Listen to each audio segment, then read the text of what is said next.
própria Universidade Federal do Ceará, tá? E aí eu coloquei um bocado de letras e faço a seguinte pergunta: entenderam o que está escrito aqui? Não. Nem eu. Mas por que eu coloquei isso daí? Eu estou falando para profissionais da área da saúde, tá? E é o local onde pessoas com deficiência buscam. Deficiência é condição, não é doença. Deficiência é diferente de doença. A deficiência é uma condição, a deficiência não trata. Você não consegue tratar. Existem alguns efeitos, algumas doenças que surgem da condição do indivíduo, mas a deficiência é algo, segundo a ONU, ela vai dizer que condiciona o indivíduo para a vida toda. Ela tem uma característica de permanência. E as pessoas com deficiência, elas precisam se comunicar. Aqui eu coloquei como se fosse realmente a deficiência auditiva, que é assim que a gente faz, o deficiente auditivo. O surdo, ninguém é mudo. Se alguém disser assim, ó, fulano é mudo, não. Eu escutei uma professora dizer que ninguém é mudo. Por que ninguém é mudo? Porque eu tenho uma lei que determina que a Libras, a língua brasileira de sinais, é a língua de comunicação do surdo. Nós temos duas línguas no Brasil, português e Libras. Portanto, ninguém é mudo.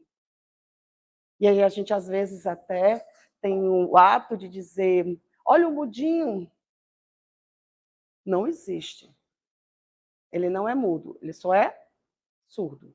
Os surdos podem ser oralizados ou não.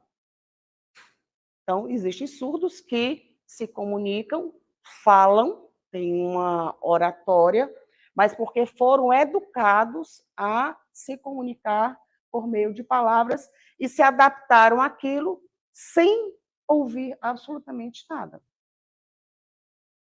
Mas quando a gente começa a falar sobre deficiência, há algumas questões a gente passa a observar que a pessoa com deficiência é uma pessoa que tem dignidade. Dignidade é um valor constitucional existente, e eu vou falar de vez em quando sobre o aspecto normativo, eu sou do direito, e a dignidade é algo que está lá na Constituição. Dignidade da pessoa humana, a dignidade do indivíduo. É um valor que não se negocia. Os princípios são negociáveis, a vida, a liberdade, a propriedade são negociáveis, mas valores não. Então, a gente trata a questão da dignidade como um parâmetro constitucional sem a possibilidade de negociar ou de se ponderar. E aí a gente começa a perceber que os organismos internacionais tendem a procurar dar um tratamento isonômico às pessoas com deficiência. E aí existem vários pactos internacionais, até chegar à nossa Constituição, uma Constituição recente, de 1988, tá? A ONU ela tem mais ou menos, ela surge do pós-guerra de 45, e ela realmente começa a repensar, porque se a ONU surge, né, a partir da Liga das Nações, e com a existência de pessoas que vêm do pós-guerra, pessoas que vêm mutiladas, que vêm sem perna, sem braço, eles começam a repensar a reinclusão dessas pessoas dentro daquele mundo globalizado. E, principalmente, dentro da comunidade europeia, que participou de forma muito intensa do segundo pós-guerra. E aí a gente vai perceber que existem vários pactos internacionais acerca da pessoa com deficiência. E aí eu posso citar aqui a própria Declaração Universal dos Direitos do Homem, o Pacto Internacional dos Direitos Econômicos, Sociais e Culturais, tá? A Convenção sobre os Direitos da Pessoa com Deficiência, que é um documento mais recente, e que, a partir de então, a gente começa a perceber que o Estado brasileiro, e aí só para a gente, quando um país ele participa de assina qualquer documento, o Brasil, mas ele só passa a valer quando esse documento ratificado pelo legislativo por meio de decreto, que equivale a uma lei ordinária, aprovado, emenda constitucional, status de emenda constitucional. Isso aconteceu com a Convenção sobre os Direitos da Pessoa com Deficiência, que o Estado ficou como sendo uma emenda constitucional. Portanto, tudo que se fala acerca de pessoa com deficiência, eu tenho uma base constitucional. Para além da dignidade, para além dos direitos.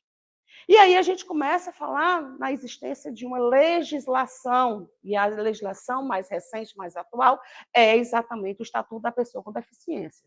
Temos só essa? Não, existem vários.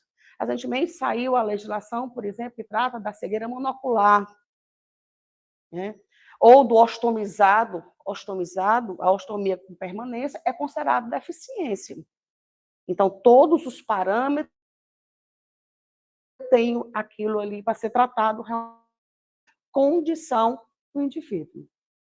E aí o próprio estatuto ele vai repetir que a ONU estabelece e como ela passa a tratar a existência da inclusão e da acesso, que, aliás, são termos distintos e, ao mesmo tempo, complementares. Tá? Então, quando eu estou falando de inclusão e acessibilidade como termos a se estabelecer, a inclusão seria, na verdade, meios e ações que integram as pessoas para que elas não venham a ser excluídas da sociedade. A verdade é a quebra de barreiras. Tá? Então, quando a gente fala atitudinais, arquitetônicas, então, são barreiras que se estabelecem dessas barreiras e estão impedindo que se tornem iguais a determinada sociedade. Quando você compreende e sabe que deficiência é uma condição do indivíduo. Aí você pode pensar, mas para que a família isso aqui?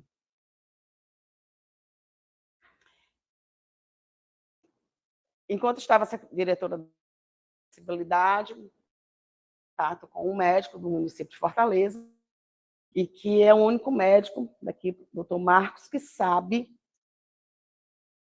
E aí ele disse assim, você vai ter que ver a CEPASE aqui, que é o órgão do atendimento médico dos alunos, sobre acessibilidade. Vou explicar o que acontece muitas vezes quando vai prescrever, e ele diz assim, olha, código de que o médico faz 8H. Não é assim? Alguns pacientes pegam e tomam 8 com. Pronto. E aí? Né?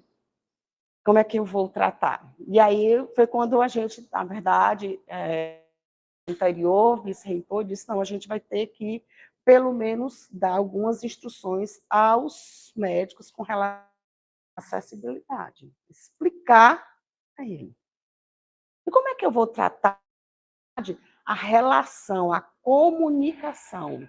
E esse aqui é o símbolo da comunicação, mas que eles servem para tratar a relação de conversa, de integração com qualquer deficiência. Eu estava conversando aqui com o George, e ele disse, olha, as pessoas acham o deficiente visual, o cego, você pode chamá-lo de cego, as pessoas começam a gritar, ei! Aí, olha, vá por aqui, não é aqui não. E aí tem uma servidora que ela disse, olha, eu sou cega, eu não sou surda, não. E aí o que isso tem a ver? Que qualquer profissional, qualquer pessoa que for, vai ter que usar um lema que a gente usa na acessibilidade ao tratar a acessibilidade. Nada de nós sem nós. O que a pessoa precisa? O que é que você quer? Um atendimento médico.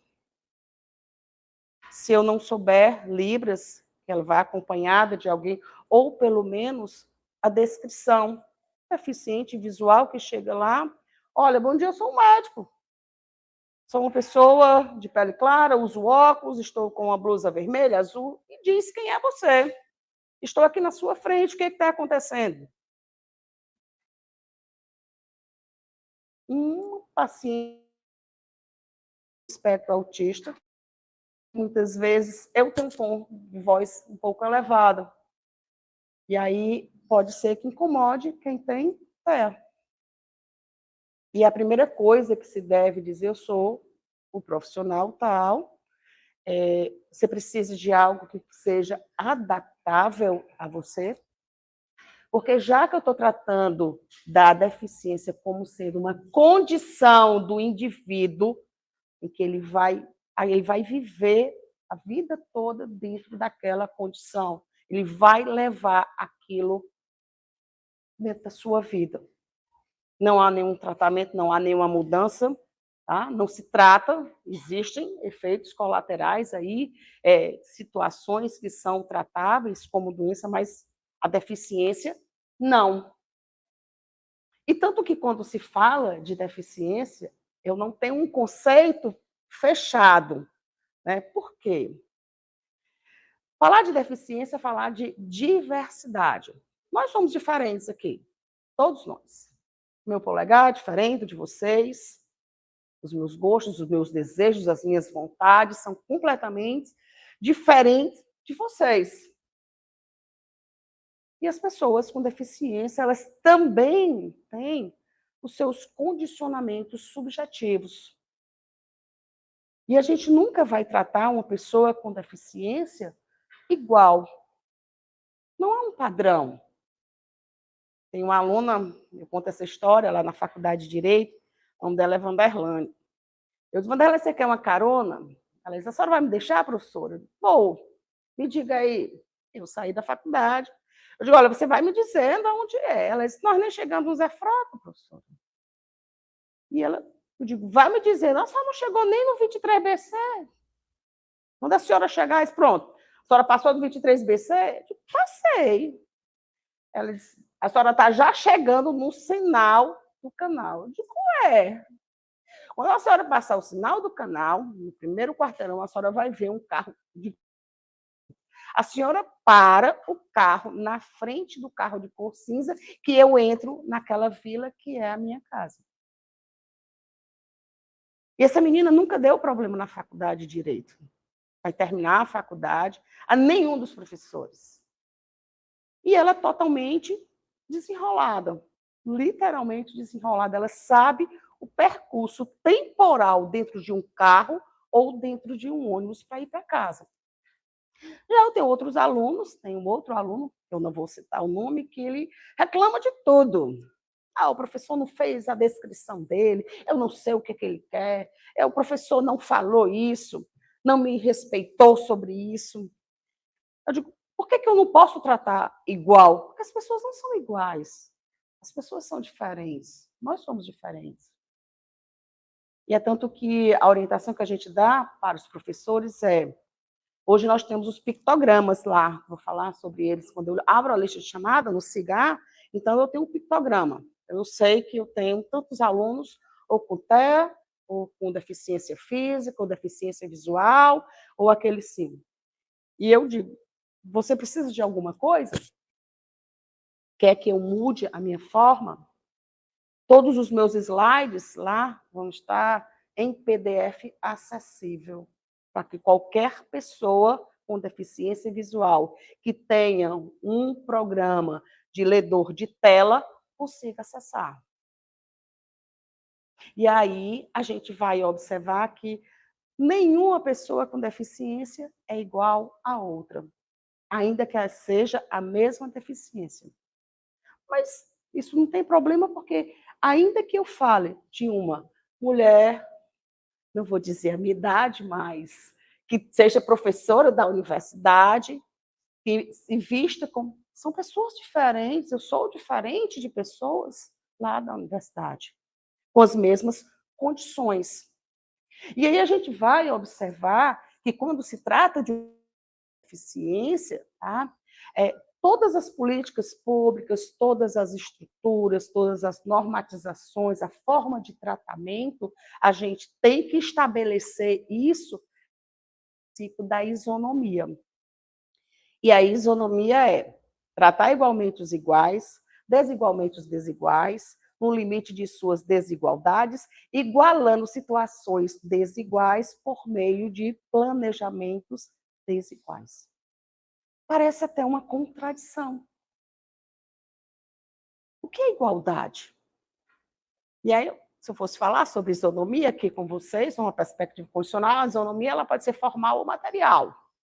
Tá? Formal é quando ela atende as mulheres, quando eu digo quem é violência doméstica? Mulheres, violência doméstica. A vulnerabilidade das mulheres em situação baixa ser a condição de mulher. Não interessa se eu sou cis, trans, mulher. Hoje, juridicamente, se estabelece. Mas, quando eu trato da questão da igualdade sobre o aspecto não formal e sim material, é encontrar realmente condições para igualar essas pessoas dentro da sociedade. E é isso que a gente faz com relação à acessibilidade. Respeitando as diferenças, tanto que a acessibilidade está condicionada à existência da chamada diversidade, mas é claro, somos diferentes. Quando se fala de diversidade, a gente não está mencionando questões relacionadas ao LGBT. Não, diversidade é o ser humano é diferente, as pessoas são diferentes. E isso tem sido uma preocupação estatal, não só pelo fato de que de inclusão, mas que todas as políticas públicas, aí depois vocês vão ouvir aqui o Jorge falar, que políticas públicas que são estabelecidas é exatamente uma preocupação do Estado em que, quando, diante da... eu tento igualar uma situação desigual. É isso que o projeto Praia Acessível faz. Por que essas pessoas não têm direito a uma praia? E aí eu vinha dizendo aqui para ele, olha, a pandemia ela trouxe um acesso muito grande às redes sociais, à internet. E a pessoa com deficiência é uma pessoa que consome. E as pessoas com deficiência elas usam muito os meios de comunicação via internet. As redes sociais, as compras. A EAD foi um instrumento que possibilitou pessoas que não tinham como se locomover, conseguir fazer um nível, terminar uma graduação. E aí a gente vai observar que o que o Estado faz, ou todas essas políticas, são exatamente permitir que as pessoas tenham as mesmas oportunidades, que pessoas que não têm deficiência, tá? Impedir também que haja qualquer tipo de discriminação em qualquer tipo de atividade, pública ou privada. E reconhecer que essas pessoas são pessoas. Não nos interessam. E como eu devo tratar para que a isonomia ali se estabeleça. E como é que eu vou me aproximar de uma pessoa com deficiência? E aí a gente vai observar. A secretaria, ela coloca alguns dados, não existe uma formulação subjetiva, mas existem algumas nuances que devem ser estabelecidas, como, por exemplo, a gente nunca deve ter medo de se aproximar de alguém com deficiência, seja qual for ela. Segundo, tá certo? As pessoas com deficiência são pessoas que também querem ser notadas. Não, de deficiência eu não vou nem falar. Eu nem sei, eu não sei. Eu não sei ler, como é que eu vou me comunicar? E aí, todo surdo, por mais que, mesmo que ele não seja oralizado, ele faz leitura labial. Olá. Quer alguma coisa? Eles vão entender. Ou uma pessoa com deficiência visual, está precisando de alguma coisa aqui? Deseja alguma coisa? Então, você se aproximar, perguntar, não tem problema nenhum. E hoje a gente tem alguns símbolos identificadores, como, por exemplo, o cordão de girassol ou o cordão daquele de cores de quem tem TEA. O cordão de girassol vai significar múltiplas deficiências, né? Ou ainda o cordão, aquele que tem a predominância azul, que é do TEA. E aí a gente também não pode criar obstáculos. Então, uma universidade dessa, um atendimento que se faz em qualquer lugar, eu vou ter uma relação com uma pessoa com deficiência. Ou ainda pode ser que seja um surdo cego. E aí? Parecesse um surdo cego. Como é que a gente faz? Aí eu estava explicando, a comunicação é um toque aqui. Ele vai pegar em você aqui, ele vai saber que você está falando, está precisando de alguma coisa. O surdo cego, ele só pegar a mão dele aqui, e aí você pergunta, ele vai entender, e ele vai responder, vai gesticular. E aí nós temos várias outras deficiências, tá certo? Que existem, que estão legalizadas, deficiências que são visíveis, deficiências que você não vê. Por exemplo, a síndrome de Rett, o TEA, você não vê, tá? Então, algumas deficiências que não estão ali previstas. E o ordenamento hoje trata a questão da pessoa com deficiência, tanto quanto outras pessoas em condições, como dentro da chamada vulnerabilidade. A condição de vulnerabilidade é que ela fica realmente diminuída numa relação jurídica. Por exemplo, uma mulher que está numa relação conjugal, uma mulher vítima de violência doméstica. Ela é vulnerável à condição da compleição física por determinação legal. Crianças são vulneráveis por determinação legal. Idosos são vulneráveis por determinação legal. Pessoas LGBTQIA+,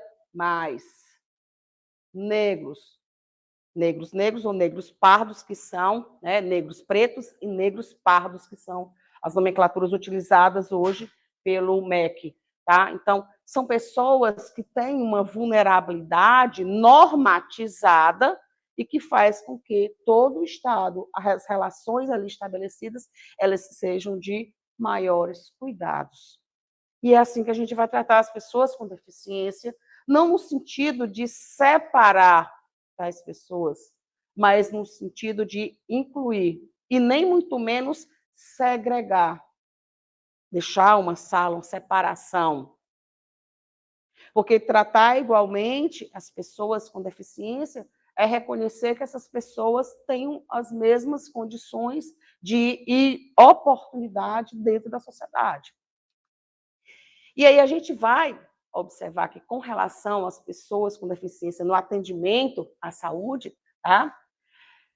A identificação, e aí os postos de saúde no público ou no setor privado vão ter que identificar, perguntar, identificar. Obrigatoriamente. Como é que eu vou tratar uma pessoa que eu não sei que tem TEA ou que tem surdez? E aí? Há uma obrigatoriedade. Hoje, se você for fazer um boletim de ocorrência, ele pergunta: você é mulher o quê? Cis, trans? Eu tenho que dizer. Se eu for vítima de violência doméstica, eu vou ter que dizer: sou uma mulher cis, o meu estado civil, a minha idade, a minha condição, e se eu tiver uma deficiência, eu tenho dupla vulnerabilidade. Eu vou ter que ser identificada, não no sentido de separar, mas que todo e qualquer atendimento relacionado a uma pessoa com deficiência, o local de atendimento vai ter que identificar a pessoa.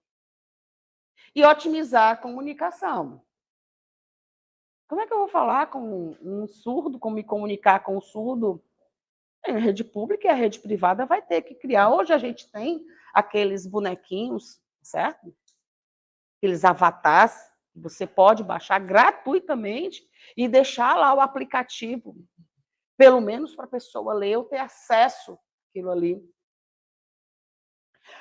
Promover campanhas de inclusão, obrigatoriamente, para que tanto a prestação do serviço, o prestador do serviço, tenha o mínimo de comunicação, saiba receber pessoas com deficiência, tá? Verificar que nas avaliações individuais ele vai levar em consideração. Você chegar num posto de saúde, uma gestante, por exemplo, o médico vai ter que perguntar: você já mediu sua pressão? E ele vai dizer, a gestante vai dizer. Pelo menos isso. Então, quando se fala aqui de uma otimização das pessoas com deficiência, para essa comunicação acontecer, tá certo? E que aí tanto o setor público como o setor privado vai ter que fazer investimentos em tecnologia, em aplicativos. Porque se eu chegar em outro país, no Japão, por exemplo, eu não sei falar japonês, mas se eu colocar um aplicativo aí de um conversor, eu posso falar em português e o conversor coloca em japonês, ainda que com vários erros, mas eu tenho. Então, dentro do atendimento, isso também vai ter que acontecer. E quando se fala da área de saúde, a gente vai ter que lembrar também que as pessoas com deficiência, principalmente a partir da LBI, da Lei Brasileira de Inclusão, procura se estabelecer uma maior autonomia dessas pessoas, apesar das pessoas com deficiência possuírem direitos, como, por exemplo, o BPC, o benefício de prestação continuada. Mas essas pessoas, elas tendem a ter uma autonomia, para que ela possa utilizar os serviços, para que ela possa ter informações, para que ela possa ter acesso aos produtos, medicamentos. E aí a gente vai observar que, seja nos lugares, de novo, públicos ou privados, particulares, esses recursos vão ter que estar disponíveis. Os alunos da graduação, e aí a universidade, lá tem uma professora do curso de farmácia, no primeiro semestre, a gente levava uma professora lá, do Letras, né, do Letras Libras, a Casa de Cultura de Libras, para falar e aí pedir uma receita e comprar numa farmácia. E como é que o farmacêutico ou a pessoa do balcão que vai me atender, como é que eu vou me expressar com relação ao que eu estou sentindo, ou uma dor, Então, isso tem que ser divulgado, isso tem que ser realmente trabalhado no setor público e no setor privado. Tá? Uma outra questão é que, juridicamente, o próprio Ministério da Saúde estabelece a obrigatoriedade logo após a LBI. E aí ele diz, olha, como é que eu devo tratar, está pequenininho aqui, mas ele vai, na verdade, essa portaria aqui, do MEC de 2017, ele vai dizer, respeitar as pessoas, tá? Estabelecer aqui a equidade, igualar essas pessoas, né? Promover o respeito. Então, são tratamentos, a diversificação com relação às estratégias de cuidado, como é que você vai tratar. Essa portaria, na verdade, ela é direcionada para o setor público e privado, mas ela não traz condicionamentos específicos, ela apenas estabelece a obrigatoriedade de se tratar de forma dentro da equidade, dentro da isonomia das pessoas em atendimento aos serviços de saúde, tá? E aí a gente vai observar que o que se busca com isso é a inclusão. Existem várias gravuras, e aí percebam que essa simbologia aqui de pessoas com deficiência junto com pessoas outras, tá certo? Elas estão dentro do mesmo círculo. Quando elas estão separadas, eu tenho uma exclusão. Quando elas são tratadas de forma que só pessoas com deficiência, eu tenho segregação. O que se busca é a inclusão, é dar um tratamento. E aí eu só posso falar de inclusão dentro de qualquer serviço de saúde, público ou privado, se eu tiver uma formação de profissionais.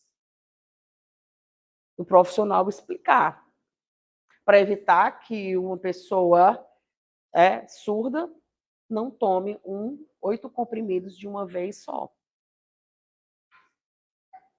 E aí eu vou ter que ampliar essa formação, planejar políticas existentes, tá?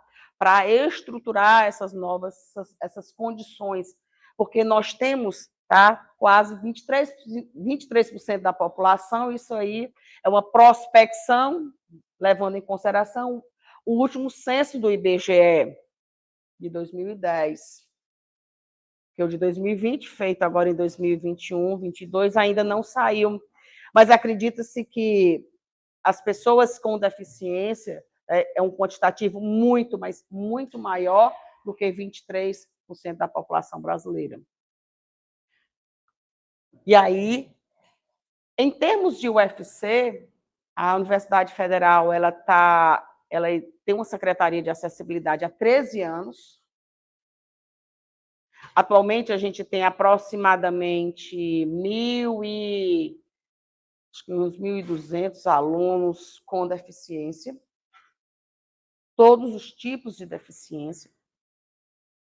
E essas deficiências, os alunos com deficiência entram de 2 formas à Universidade Federal, entram pelo SISU. Para que eles entrem pelo SISU na cota de deficiência, eles vêm de escola pública, e tem os alunos com deficiência que se autodeclaram que entram pela ampla concorrência. A UFC, 50% das vagas são disponibilizadas para o ensino médio integralmente em escolas públicas, e os outros 50%, e nem todos os cursos têm vagas para pessoas com deficiência. Não dá. Além disso, nós temos lá um curso de letras libras, dentro da própria Universidade Federal, né? E hoje, como a gente tem os chamados diagnósticos tardios de IPEA, então uma grande quantidade de alunos que têm se autodeclarado aqui dentro da universidade. Isso é um desafio muito grande, porque o professor diz assim: eu não estou preparado. E os profissionais vão dizer: eu não estou preparado para atender uma pessoa com deficiência. E aí, quando chegavam para mim e diziam: professora, eu não estou preparada, eu digo: nem a mãe desse menino está preparada também. Não estava preparado, não. Não existe uma preparação, existem parâmetros a serem atendidos. E a UFC, ela lançou boas práticas. Como eu posso trabalhar essas boas práticas? Perguntando qual a necessidade, como eu posso ajudar, eu posso explicar, eu posso desenhar, escrever. São boas práticas para atender a pessoa com deficiência, né? Houve uma campanha na UFC que a acessibilidade é responsabilidade de todos, todos. Alunos, professores, servidores técnicos, administrativos, todos são responsáveis pela acessibilidade na universidade. Superação de barreiras é uma outra também ação, né? E dentro do serviço público, a gente sabe que os recursos são finitos, são limitados, sujeitos à dotação orçamentária prévia. Mas, mesmo assim, as barreiras atitudinais são as mais importantes para que outras possam ser quebradas. Além disso, a universidade realmente tem desenvolvido aqui estudos, seminários, semanas de inclusão, exatamente no sentido, realmente, de propor, realmente, a quebra de barreiras. Existem grupos lá que estudam cegueira, que estudam deficiência intelectual. E, além disso, a universidade implementou o pictograma, que é aquele símbolo universal que o professor já sabe quem é, Se o aluno, que tipo de deficiência, ou se pelo menos o aluno tem uma deficiência quando não é aquele símbolo do meninozinho dentro de um círculo, que é o símbolo universal, quando não tem a deficiência específica. E aí ele vai saber como vai tratar. Se esse pictograma ele existisse também no setor do atendimento à saúde, o próprio profissional já saberia como é que ele vai, ou pelo menos como ele vai encontrar um meio de atender a pessoa com deficiência. Então, é muito importante a existência do pictograma. E a capacitação de professores, de servidores. Lá nós temos muitos projetos de extensão, tá certo? Desculpa, deixa eu voltar aqui. Projetos de extensão. Um dos projetos que a gente tem é projetos ledores, porque o deficiente visual, alguém vai ter que ler para ele. Aí existe o ledor, o repetidor, que são pessoas que podem repetir isso para o deficiente visual, o intérprete de Libras, que é um problema muito sério nas universidades federais, tá? Mas a questão da capacitação, inclusive na capacitação do serviço de saúde, quando o aluno chega, principalmente o aluno que vem do interior, que vai morar numa residência universitária, nunca saiu de casa. Aí a praia diz assim, ele tem que fazer os exames lá no HU. Alguém já foi no HU? Se a gente se perde, imagine. Aonde no HU?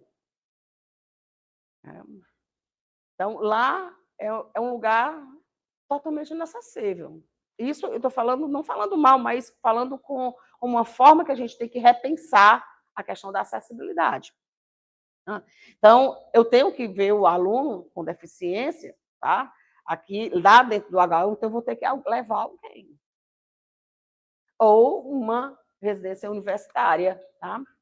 Aqui a quantidade de alunos ativos em 2022, esse censo não estão aqui incluídos os alunos que entraram no SISU em 2023, eles entram em 2023 no primeiro semestre, e só o pessoal do SISU, das cotas, mas esse quantitativo vai para 1.200 e alguma coisa. A maior deficiência aqui que nós temos é a deficiência física, né? Unilateral, bilateral. Então, esse é um quantitativo. Esse quantitativo ele é feito porque a própria LBI determina que seja feito esse levantamento de dados. O MEC também exige, porque são profissionais, tá, que a gente vai levar para a sociedade, para o campo da profissionalização. Ainda eu tenho os autos declarados, a autodeclaração, eu tenho declarações tardias, que é o que acontece com o TEA, tá? E os procedimentos são, na verdade, ações tomadas pela Secretaria de Acessibilidade, pela Universidade Federal, com esse intuito, o quê? De mapear e de encontrar possíveis soluções, porque são profissionais que vão ser levados para o mercado de trabalho. E a questão também dos surdos. Surdos ou ensurdecidos, que são aqueles que utilizam o aparelho, escutam alguma coisa ou têm um implante coclear. São as pessoas que se autodeclaram deficiente. Não, não. Aí o que acontece, tá? Está sendo, por enquanto, assim, porque a autodeclaração ela é subjetiva. Ela é subjetiva, a autodeclaração. Então, tem um link lá no SIGA que pergunta: possui alguma condição de deficiência? Às vezes a gente vai participar de um evento, ele pergunta: possui alguma condição de deficiência? Sim ou não. Isso se chama de autodeclaração. Isso pode repercutir, tá certo? Por que o evento vai saber se eu tenho a autodeclaração? Porque se tiver algum surdo, você vai ter que providenciar um intérprete. Se vai ter alguém com deficiência física, se for um lugar inacessível, você vai mudar a estrutura, tá, do evento para poder atender. Então, a autodeclaração ela existe, e lá nós temos muitos alunos que se autodeclaram. Agora, são os alunos que entram pela ampla concorrência, pelas 50% das vagas que não são separadas para pessoas com deficiência ou negros ou negros pardos.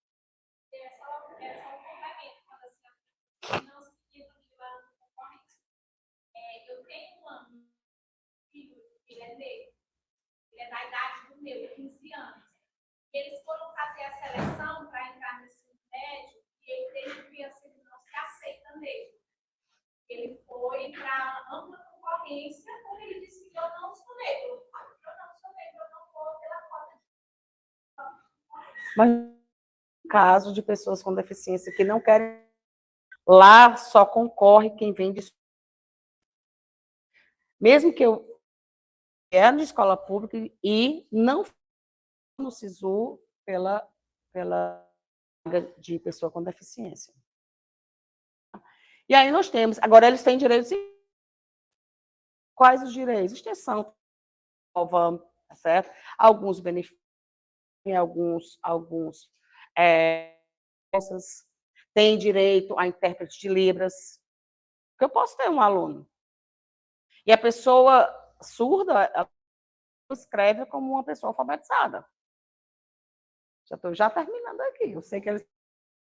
E aí existem vários projetos, Libras em palavras, acessibilidade em ação, que é um programa que traz uma auxílio, tá? Que é exatamente para fortalecer o do aluno com deficiência dentro. A secretaria ela tem essa estrutura, né? Tem a diretoria, a divisão de interpretação de Libras, a produção de material acessível, o apoio pedagógico, formação para acessibilidade e os agentes de acessibilidade. Esses agentes, em toda unidade acadêmica, tem um representante da unidade que mantém o contato com a Secretaria de Acessibilidade. Hoje, um curso, para ser reconhecido, a estrutura, ela tem que atender a questão da acessibilidade, e nós temos vários, impressora em 3D, então, utilizado para os alunos, tá? O grande desafio, só do ensino superior, mas dentro dos serviços públicos em si, é exatamente democratizar o acesso. Então, qualquer serviço que esteja colocado à disposição de pessoa na coletividade, então, ou de pessoas com deficiência, ou seja, serviços educacionais, serviços de saúde, ou serviços turísticos, ou qualquer que seja. Esse é o desafio que atualmente o Estado tem enfrentado. Ok? Obrigada, pessoal. Desculpa, eu passei um pouco do horário.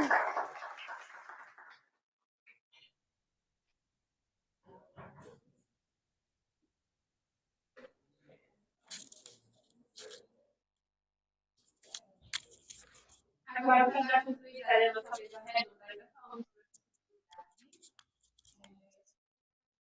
o corpo apresenta o Elvin Melo, que ele é graduado pela Academia Municipal das Famílias Negras da AMAN, do Rio de Janeiro. Pós-graduado em Administração Pública pela Universidade Católica do Rio de Janeiro também. Ele agora vai falar um pouquinho para a gente. Então, só... Tá bom.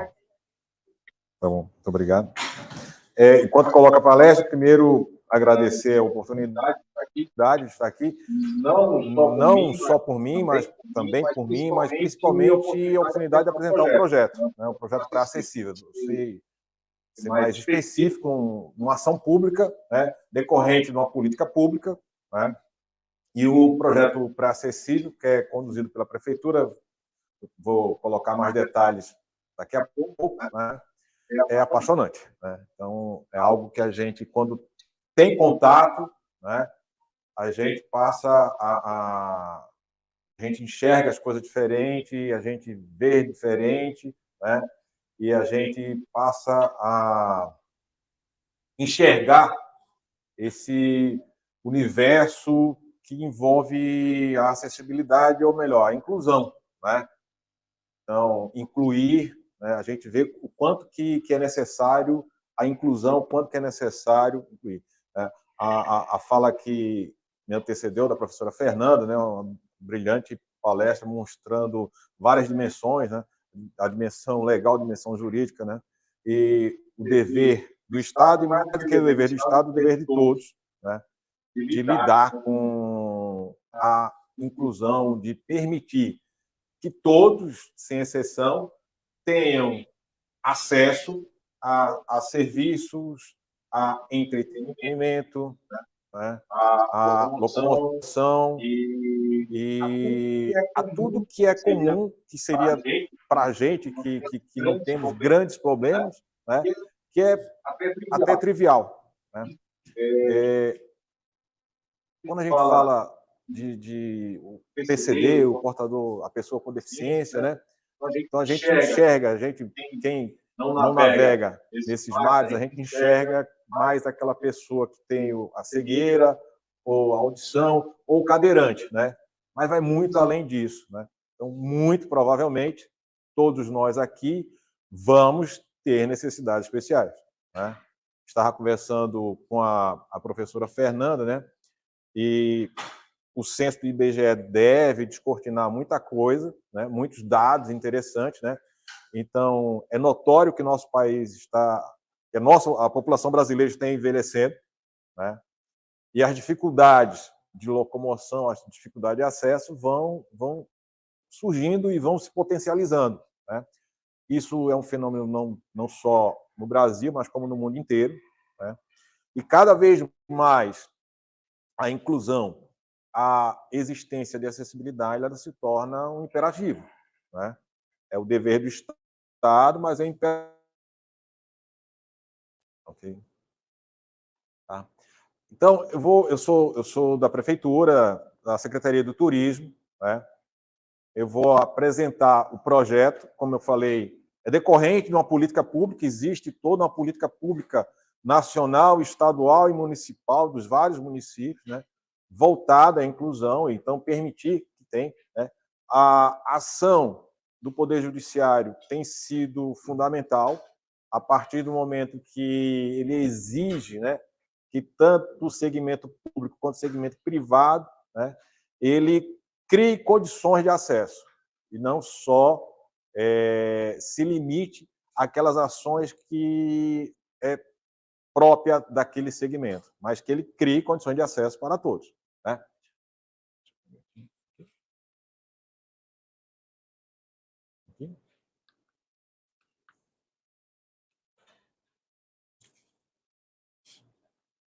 Aqui.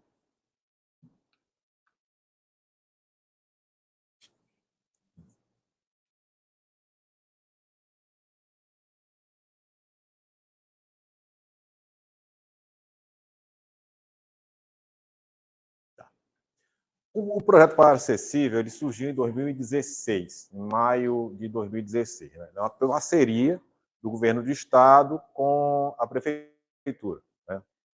Ele iniciou apenas em Fortaleza, depois ele foi se expandindo para outras cidades. Né? Então, o governo do estado com a Secretaria de Direitos Humanos e mais o Corpo de Bombeiros Militar. E a prefeitura entra na Secretaria de Turismo, Secretaria de Segurança Cidadã. A Secretaria de Segurança Cidadã, juntamente com o Corpo de Bombeiros, ele fornece os salva-vidas. Né?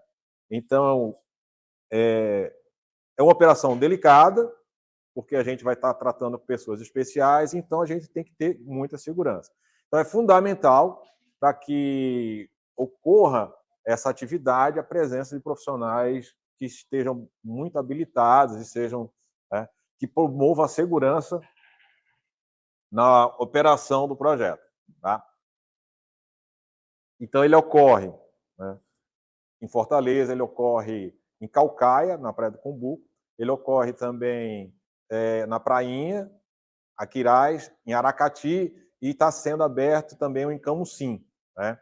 Eu não sei exatamente detalhes dessas outras estações, né? Mas vou me ater basicamente à estação de Fortaleza, que ocorre na Praia de Iracema. Então, ele desde 2016, no mesmo local, lá na Praia de Iracema, mais precisamente bem próximo, coladinho ao Centro Cultural Belchior, é o que hoje estão lá, que chamam a Praia dos Crush, que era conhecida anteriormente como a Praia do Lido. Né? Então, aqui é o Centro Cultural Belchior. Rua dos Tabajaras tem a igreja e aqui o São Luís. Né? Ele ocorre aqui, bem na pontinha aqui, nesse local de praia aqui. Né? Agora, nesse momento, está ocorrendo a reforma da praia, então tudo isso aqui está em obra, mas em breve vai estar tudo pronto. A gente deu uma interrompida rápida de uma semana, porque mesmo com a obra a gente estava continuando atendendo, porque a praia em si ela estava disponível. Tá? Qual o objetivo do projeto? Banho de mar. Simples. A intenção do projeto é muito simples, dar banho de mar. Né? É um banho de mar assistido a quem tem, por algum motivo, não tem condições de tomar o banho de mar sozinho. Ou não quer tomar o banho de mar sozinho. Tem medo. Né? Então, a gente, depois vou apresentar mais adiante, né? É um público muito variado. Então, é um objetivo simples, né? Que, às vezes, a operacionalização disso é um pouco complexa. Não é tão simples assim. Mas ele parte de uma coisa muito específica, dar o banho de mar. Né? Que a pessoa entre no mar com segurança, tome seu banho de mar com segurança e saia também da melhor forma possível. E claro que também não é obrigatório. A pessoa chega lá, temos alguns casos, a pessoa chega, tem medo da água, né? Tendo ou não deficiência, não quer entrar, não entra, zero problema. Né? Ela não vai entrar eminentemente voluntário. Né? Então, alguns números, né? Como eu falei, começou em 2016, houve uma interrupção em 2020, por conta da pandemia, claro, né? Então, tudo parou, também o projeto parou. Tá? Então, nós estamos com quase 11 mil atendimentos. Né? Até 2020, nós não tínhamos a gente tinha um controle, mas não estávamos coletando determinados dados. Né? Então, a partir de 2021, né, a gente passou a coletar alguns dados que dão melhor o universo dessas pessoas que a gente está tratando. Tá? Então, a maioria é de adultos, temos idosos. Né? Lembrando que, para essa classificação, a gente está usando os parâmetros legais, então, acima de 60 já consideramos idosos. Né? E também até 12 anos para a criança, e o adolescente até 18 anos. Né? O adulto de 18, acima de 18, até os 59 anos. Tá? Então, tivemos, desde a reabertura, praticamente 4 mil atendimentos, né? Que vem ocorrendo na... Já tem? Não. Depois eu coloco aqui. Né? Ele ocorre de terça a sábado, pela manhã, sempre de terça a sábado pela manhã. Ele para só quando há condições inadequadas de segurança, né? Seja por intempérie ou seja por outro motivo qualquer. Né? Ele ocorria nos domingos e nós alteramos de quarta a domingo, alteramos de terça a sábado, né? Porque no domingo a praia é muito cheia. Né? Então, tratando-se de um público especial, então a praia lotada atraía curiosos que atrapalhavam o operacional. Então, poderia, inclusive, causar algum tipo de constrangimento aos nossos atendidos, e a gente achou por bem ficar de terça a sábado o atendimento. Né? O perfil do usuário, então, a gente tem vários tipos de deficiências, né? A gente faz uma classificação mais genérica, né? Não nos preocupa identificar o tipo de deficiência, pelo menos nesse momento a gente não tem essa preocupação, né? E a gente tem um espectro muito amplo, muito diversificado, atende de tudo, absolutamente de tudo. Né? Então, tem aquela pessoa a pessoa adulta que não tem problema nenhum problema cognitivo, nenhum problema deficiente, vai ter medo de tomar banho. Ela chega lá, eu quero tomar banho de mar, ok. A gente vai lá, não vai colocar na cadeira anfíbia, coloca um colete, vai um monitor do lado dela, ela toma banho e volta. Né? Tem gente que vai lá para bater papo. Tem deficiente que vai lá para conversar, não toma banho. toma um banho um dia, mas aparece no outro dia e não toma banho, e depois, 2 dias depois lá, e aparece, vai lá apenas para conviver, né? E nós não temos absolutamente nenhuma restrição de nada, né? Quer ir lá, quer ser atendido, vai lá, vai ser atendido, vai tomar seu banho de mar, se quiser, se não quiser, não toma banho de mar, vai lá e brinca, né? A gente tem um programa também de parcerias, de criar novas atividades para que essas pessoas elas possam vivenciar outras coisas que não seja também unicamente o banho no mar, sendo que o banho de mar é o principal e as pessoas gostam, né? Esse local da praia é um local, né, eu não conheço todas as praias do Ceará, mas para o banho de mar é formidável, né? Então o mar é tranquilo, né? Ele não tem aquelas ondas constantes que criam, né, que dá medo, né? Então o local ele foi escolhido, foi feito uma avaliação técnica anteriormente, né, bastante minuciosa, e chegamos ao local que ele é bem protegido, né? Não tem 95% do período, ele não tem problema de vulnerabilidade, né? Existia um mito dentro de Fortaleza que as praias, né, da beira-mar, a praia de Iracema, ela tinha algum problema de vulnerabilidade.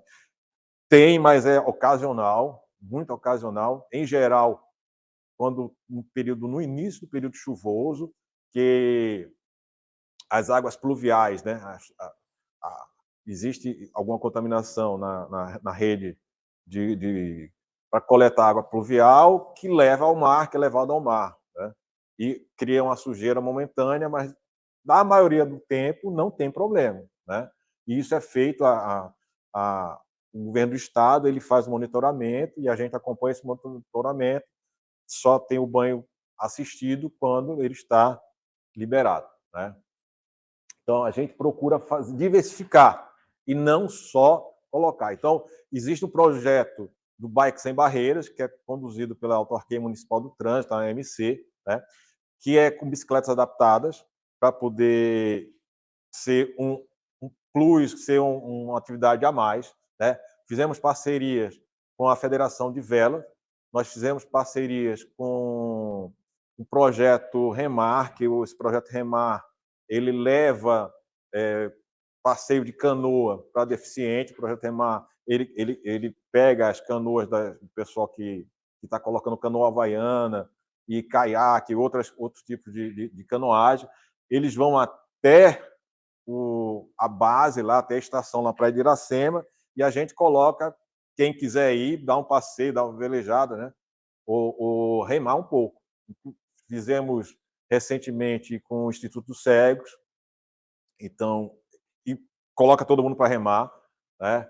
A gente atendeu, colocou dentro do barquinho a vela lá e colocou na canoa, inclusive tetraplégico, né? Coloca lá, eles dão o passeio de mar, né?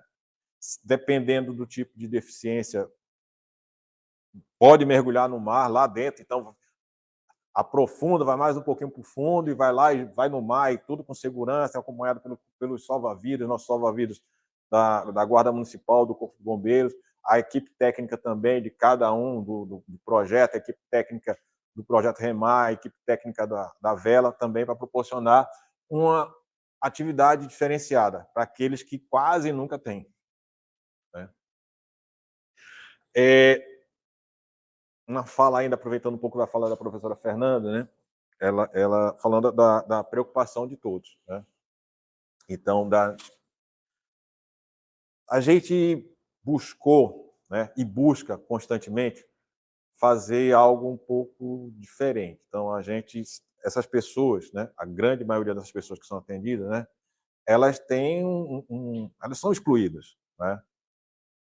Mesmo que a gente não queira, mesmo que na maioria das pessoas, né, que a gente tente, mas de fato ocorre uma exclusão física, uma exclusão, né, cultural, né? Isso é uma realidade que a gente tem que vencer, né? O assunto acessibilidade, né, e de tratar por igual, coisa nova. A legislação, a gente está vendo aqui, é de 2017, né? 2015, né? 2015, estamos com 7 anos, é muito recente, absolutamente recente, né? Muito pouco, né? Então, agora que a gente está começando a vivenciar esse assunto, esse universo, né? Então, no projeto, a gente começa no acolhimento. Então, o que a gente coloca para todo o nosso pessoal que está lá, né?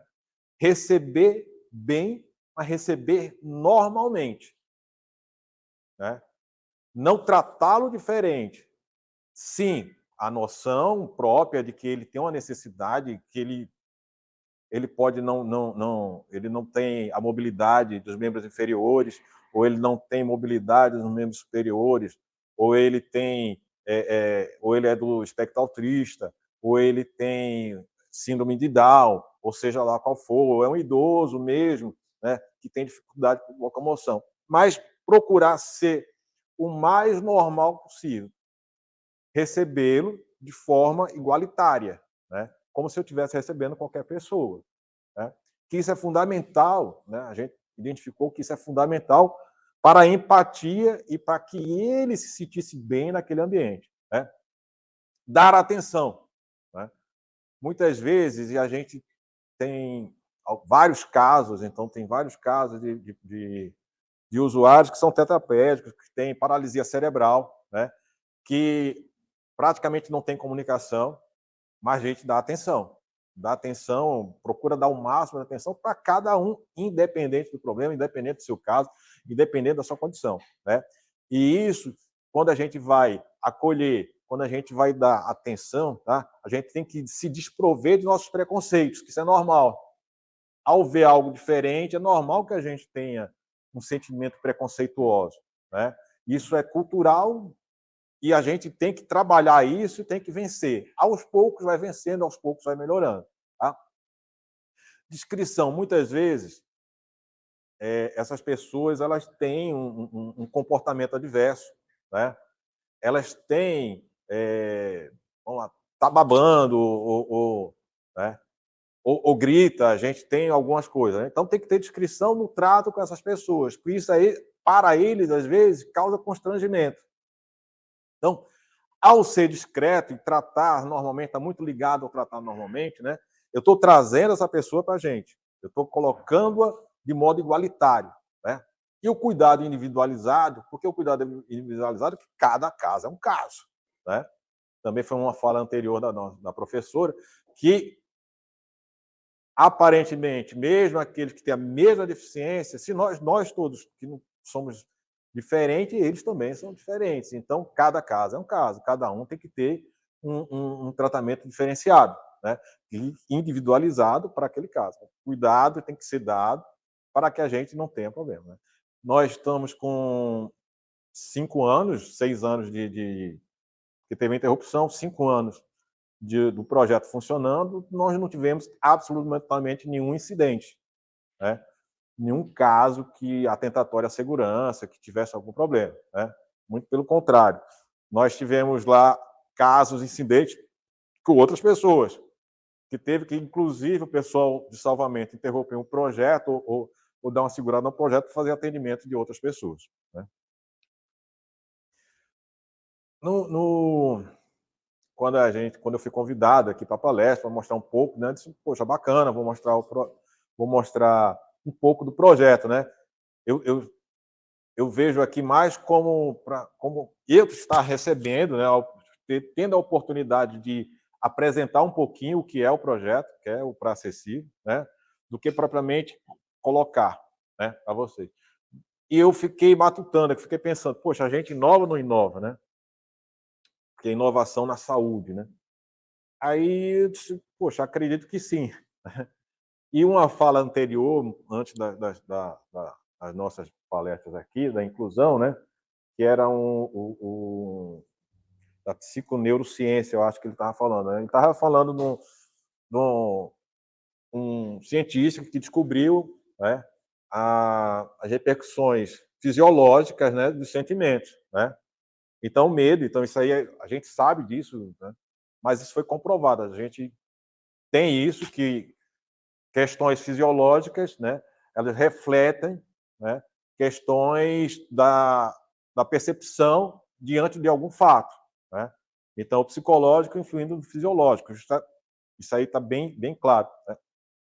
Isso acontece, a gente enxerga isso de maneira, às vezes, negativa, sentir medo, eu estou com um ataque cardíaco, descarga de adrenalina, mas o inverso também, né? Pode acontecer, né? Que é o que a gente tem observado, né? E o que é que a gente procura, né? Então, ser acessível, disponibilizar acessibilidade, né, de forma mecânica, de forma burocrática, né, isso seria, digamos, o tradicional, isso seria o que seria o serviço. Vou colocar lá a cadeira, vou colocar a pessoa na cadeira anfíbia, eu vou colocar um colete e levar. Mas não acontece só isso, né? Então, o que é que eu acho que a gente inova, né? Na empatia, de chegar lá e ficar batendo papo.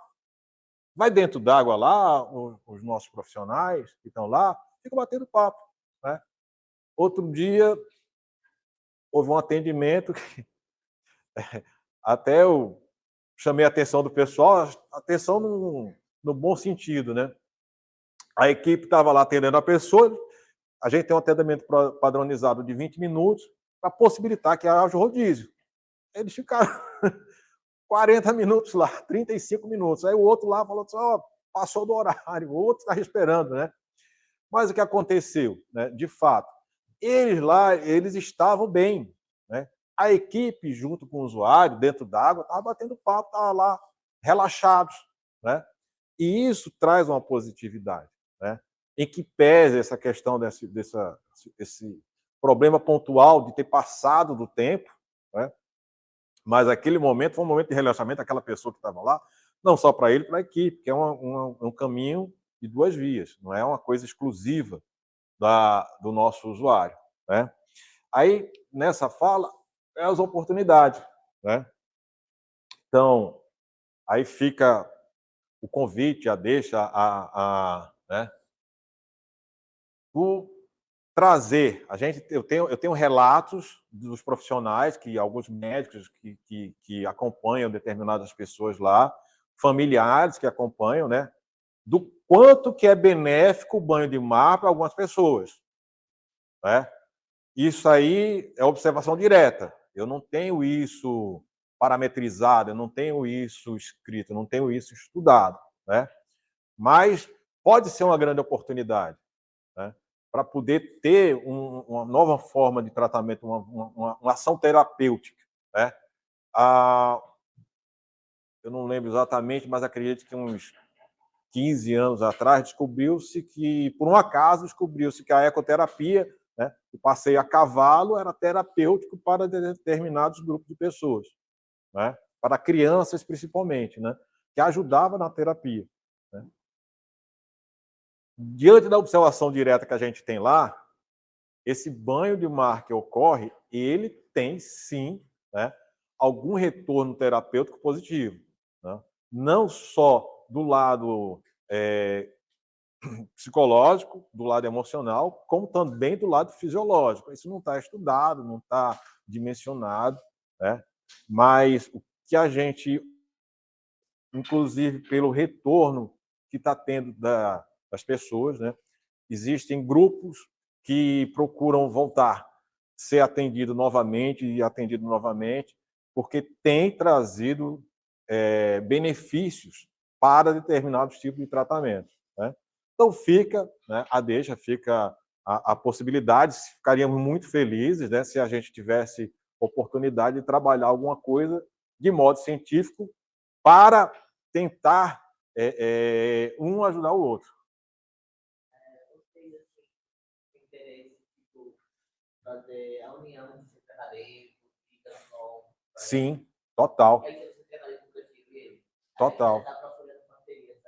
Total. Assim, nós estamos todos abertos. Esse mundo da acessibilidade, né, é um mundo que congrega, converge. Então, toda e qualquer iniciativa que queiram ser no sentido de trazer oportunidades, de trazer melhorias, será sempre bem-vindo, né? Tem uns contatos, depois você posso colocar meu contato direto para você e a gente conversa, tá certo? Nós temos o Unifanor também de fazer, mas tudo que for agregar é bem-vindo. né? Porque tem esse serviço prestado, essa ação prestada, né? Esse público, ele é muito necessitado, né? Ele é muito necessitado de iniciativas, ele é muito necessitado de ter oportunidades que normalmente não são fáceis deles terem, certo? Eu não sei se alguém, né? Então, foi rápido, né? Meu intuito era realmente só dar uma passada aqui do que é o funcionamento do projeto, né? Estou aberto aqui a perguntas.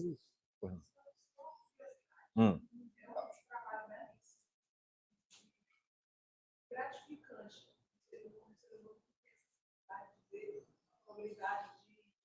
Oportunidade para as pessoas que são excluídas, né, da sociedade, de poder vir fazer E aí eu fiquei com a curiosidade de como que chega esse projeto às pessoas. Eu vi o senhor falando que tem paciente, mas assim, aquela pessoa que está lá não sabe. Como é que chega?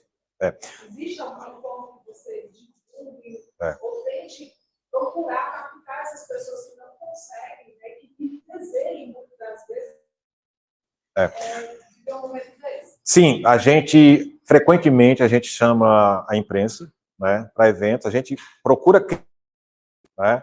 Então, a gente está formatando, por exemplo, agora o Outubro Rosa. Então, criar um evento. Aí, nesse evento, a gente chama a imprensa e há uma divulgação natural, né? As redes sociais também, elas colocam, né? E existe uma propaganda também de boca a boca. Né? Existe uma rede de integração. Interessante. A comunidade simples, de pessoas, comunidade de pessoas sérias, comunidade de mães. Então, eu acho que a própria internet, as redes sociais, elas se encarregam disso. Eu vejo a sua colocação como algo muito importante, porque isso precisa ser divulgado, né? Quando ele diz o boca a boca, é porque as comunidades em si, entre eles divulgam, né? Só que eu vi que é uma questão que isso vai dentro do turismo, né? Então, como é da Secretaria de Turismo, então eu acho que é um que vocês disponibilizam da divulgação do turismo acessível. A busca pelo turismo acessível. E, na verdade, não é só para o turismo. É para o Fortaleza para as pessoas que chegam aqui, entendeu? Então, realmente tem que ter a propaganda. Uma parceria com a Missão Primária. Sim. Você faz acompanhamento. Todas as outras pessoas que querem ter essa oportunidade, principalmente as pessoas que estão no interior. Eu perguntei por quê? Porque a gente não é daqui. Então, eu não sabia desse projeto tão maravilhoso. Com certeza, lá na nossa cidade, tem pessoas que não sabem que tem essa oportunidade. Que é uma coisa tão aberta, né? Fazer parte. Vivenciar esse momento. Isso que eu perguntei a partir da divulgação, eu acho que seria interessante uma ideia, né? Fazer um conjunto com o SUS, com a saúde, com a atenção primária, algo. Não, com certeza. Assim, muito, muito bem colocado por você, né? A gente conversa os Centros de Referência de Assistência Social, os CRAS, né? Então, a gente conversa muito com os CRAS, eles fazem essa articulação, então a gente recebe. A maior dificuldade, tem muita gente que gostaria de ir para o projeto, mas eles têm dificuldade de locomoção, de transporte mesmo, né? Então, não dispõe, não tem dinheiro, não tem, né? A prefeitura, ela tem um programa que ela, através do Cine Ônibus, ela tem um ônibus que a gente passa no CRAS, o articulador do CRAS, ele junta as pessoas, levam para lá, a gente procura fazer uma atividade bacana, né? Nós temos nossa limitação. A deficiência, sim, de comunicação, a gente joga, a gente tenta, né? Sempre que a comunicação como da própria prefeitura, sempre que a gente tem um evento, tem alguma coisa, a gente chama, a gente coloca social, justamente para tentar expandir o máximo possível. Ainda assim, teria que ter um pouco mais, né? Todas essas pessoas são atendidas pelo serviço de saúde, né? Sim. Na atenção primária, fala-se muito de promoção à saúde. E quando quem trabalha na atenção primária está numa atividade muito grande, porque você consegue fazer uma caminhada, você consegue fazer uma atividade física na praça, que tem aqueles academia livre, você consegue, os equipamentos, você consegue fazer. E aí, quando a gente se depara com pessoas com deficiência, está na dificuldade de você fazer atividade de promoção à saúde, porque o profissional muitas vezes não são qualificados para isso, não, na academia não se discute muito sobre isso. E aí, uma ação como essa é uma ação de promoção à saúde da pessoa com deficiência, né? Então, assim, acho interessante essa integração com a saúde nessa perspectiva de a gente promover e fazer a promoção à saúde estar em evidência, que é o que você promove qualidade de vida para a população, para a pessoa, cuidado voltado para o usuário, né? Então, assim, eu acho que essa integração com o serviço de saúde, com a Secretaria de Saúde do município de Fortaleza, eu acho que seria muito interessante nessa perspectiva de garantir essa atenção integral e esse cuidado específico para a pessoa. Não, com certeza, com certeza. Sim. Envolve social, envolve a saúde. Então, assim, uma ligação entre aqui e o interior. Ok, a gente não pode trazer um por um, mas eu tenho que juntando eles, vamos promover um dia para a gente produzir para os nossos deficientes, né, para as pessoas que são portadoras. Por que não? A gente recebe algum pessoal de fora, né? Então, 2 meses atrás, a gente recebeu de Redenção. Não, foi de Baturité, né? Veio um pessoal do próprio prefeito, veio uma comitiva, juntou. A gente tem isso também, mas é muito pontual, né? Infelizmente, é muito pontual, né? Poderia ser mais, né? Claro, quando é grupo, a gente tem uma dificuldade maior, a gente tem que planejar, mas a gente recebe, dá um jeito, né? A gente sempre busca, o negócio é atender da melhor forma possível, a gente dá um jeito, a gente se vira para atender esse pessoal, né? Inclusão não se faz só, né? Não. Agora, uma fala sua, que estava inicialmente, né? De o quanto que é gratificante, né? Quem atende, quem está lá, eu já atendi, já fui lá, né? Assim, eu fico muito do trás, sou muito trabalho de bastidores, né? Eu coordeno, faço vários planejamentos, né? Mas às vezes eu dou um jeitinho de atender também, né?